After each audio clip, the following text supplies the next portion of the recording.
Bonjour, je suis Delphine Zanelli. Bienvenue dans le podcast L'entreprise de demain, le podcast de tous les bâtisseurs du futur du travail. Celles et ceux qui le vivent, le créent, le questionnent et chaque jour le réinventent.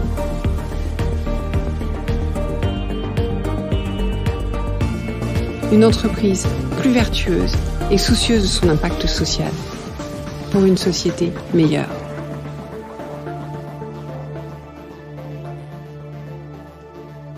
Bonjour, comment allez-vous ?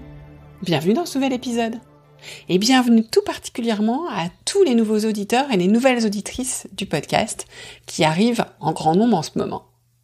Je me représente du coup, je suis Delphine Zanelli, je suis à la tête de ce podcast depuis 4 ans.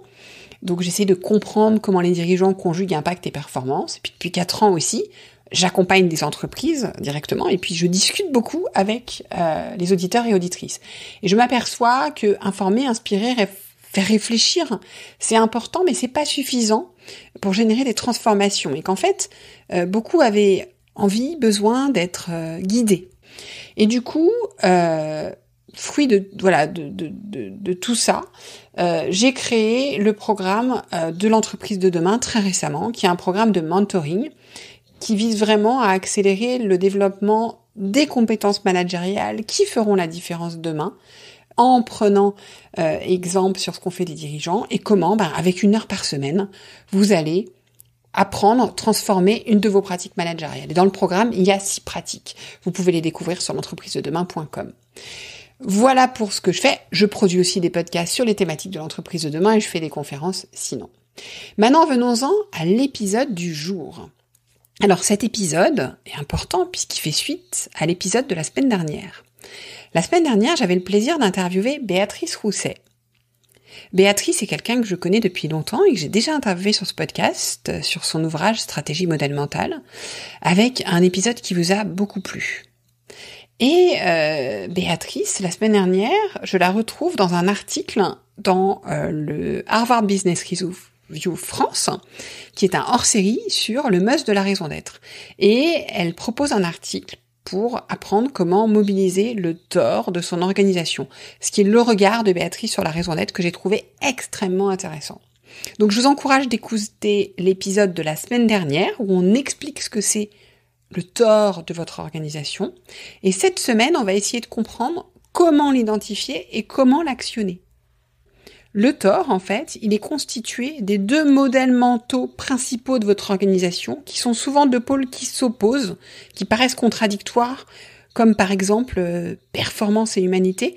Et en fait, c'est quand ces 2 modèles sont dans un mouvement d'unité, d'équilibre, et que tout d'un coup votre organisation, vous êtes à votre meilleur niveau dans votre organisation. Et c'est vrai que ça fait écho à ce podcast, puisque quand on est au carrefour de la performance et de l'humanité, c'est là qu'on est bon en tant qu'entreprise. Donc voilà, donc écoutez l'épisode de la semaine dernière, et puis vous pouvez écouter Béatrice là, qui va vous expliquer comment le mobiliser. Bonne écoute et à bientôt. Bonjour Béatrice. Bonjour Delphine.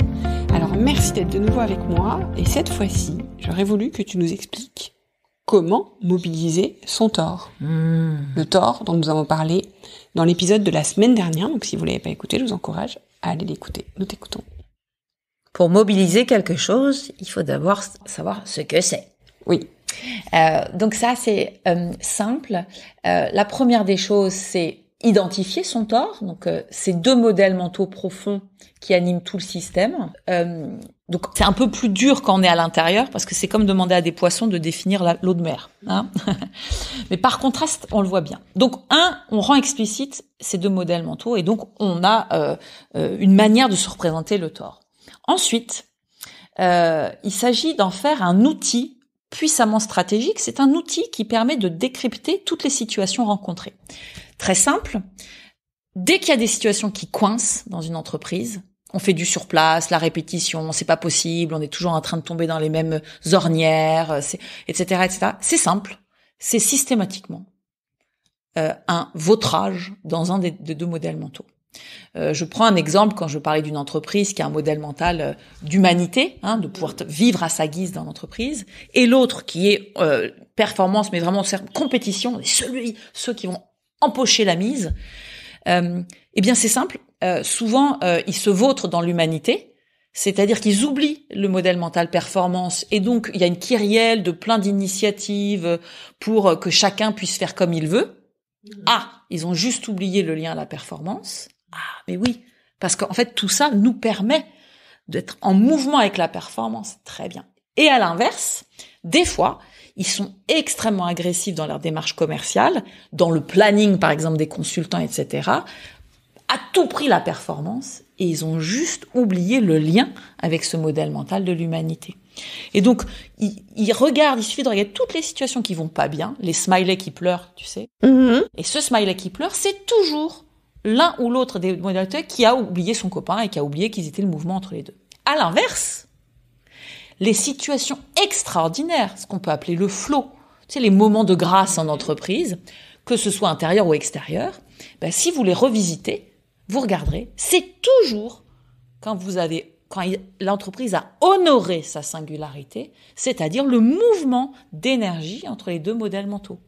Et donc, ça, c'est mon 2. 1, je reconnais mon tort. 2, je décrypte les situations, positives ou négatives, et je me dis, tiens, super outil de lecture.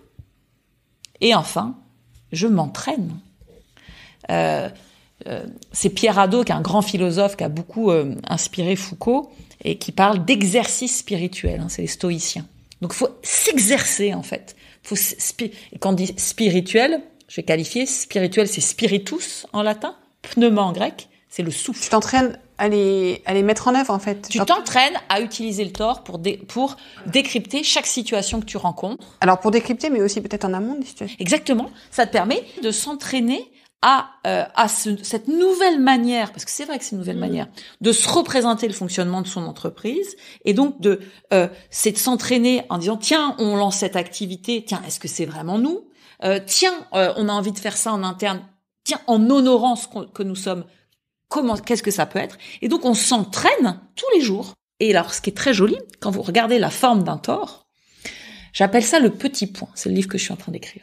Il y a un petit point qui restera toujours mystérieux. On frôle ce petit point, qui est ce petit point de fusion ou de jonction entre les deux modèles mentaux.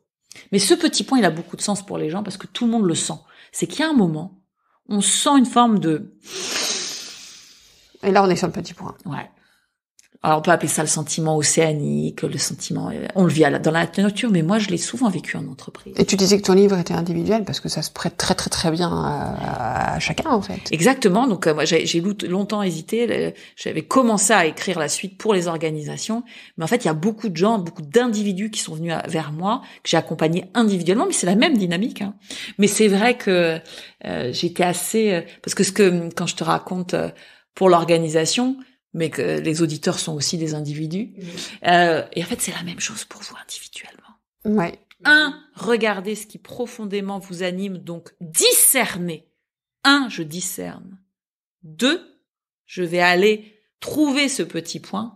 Et 3, je vais me laisser agir par l'énergie incommensurable qui anime tout le monde. Je le redis, Delphine, c'est assez étrange parce que c'est des choses qu'on fait extrêmement naturellement.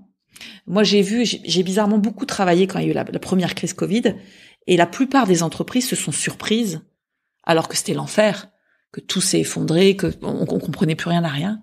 Beaucoup d'entreprises, je parle de la première, ont tous réagi avec beaucoup d'énergie, et tous les systèmes, pratiquement avec qui je travaillais, ont trouvé une manière très singulière de répondre à des choses qui semblaient impossibles. Du jour au lendemain, on peut plus faire travailler les gens, etc.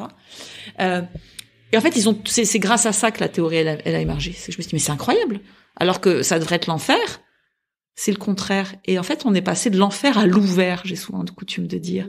Et l'ouvert à partir de qui on est.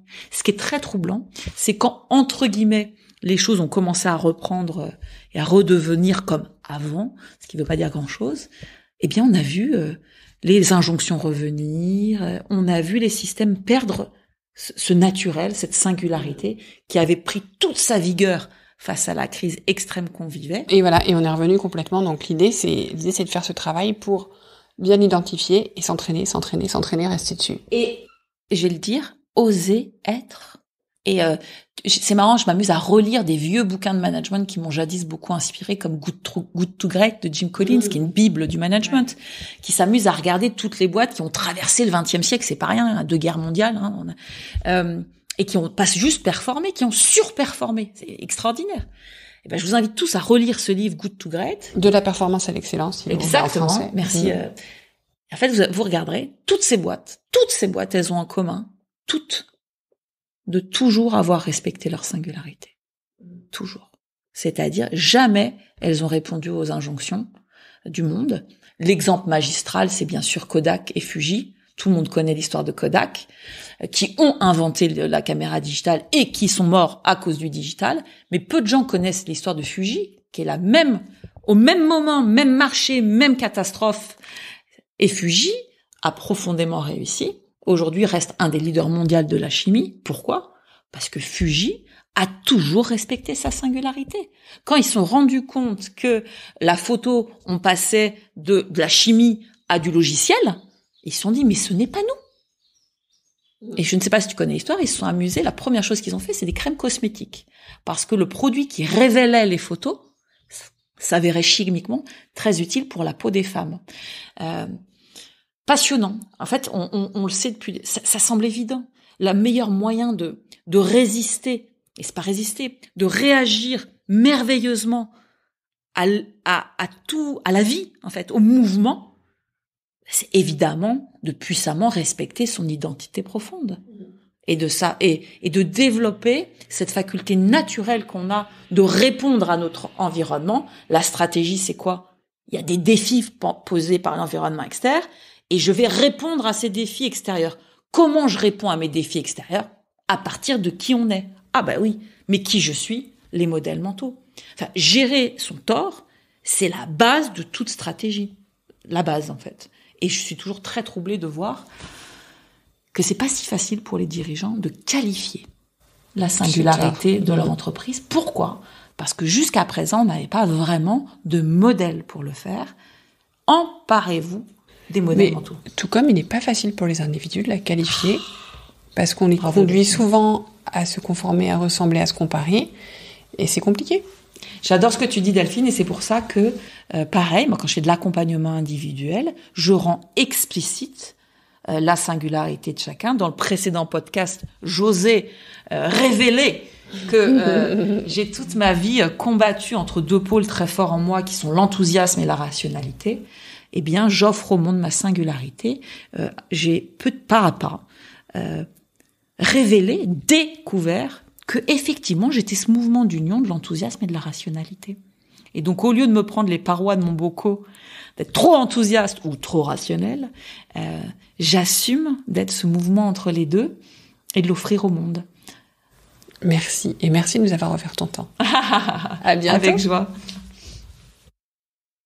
Merci pour votre écoute. J'espère que l'épisode vous a plu. Faites-le moi savoir en laissant des étoiles et des commentaires sur Apple Podcast. Cela me permet de le faire connaître, le podcast, et m'encourage à le poursuivre.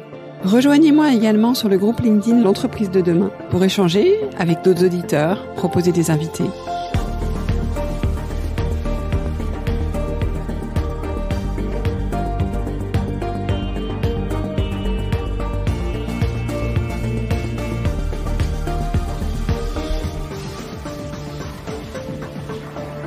Je vous donne rendez-vous jeudi prochain pour un nouvel épisode. Cette série est produite par Delphine Zanelli et Ose Masterclass. Réalisation sonore Cyril Carillon et au micro Delphine Zanelli.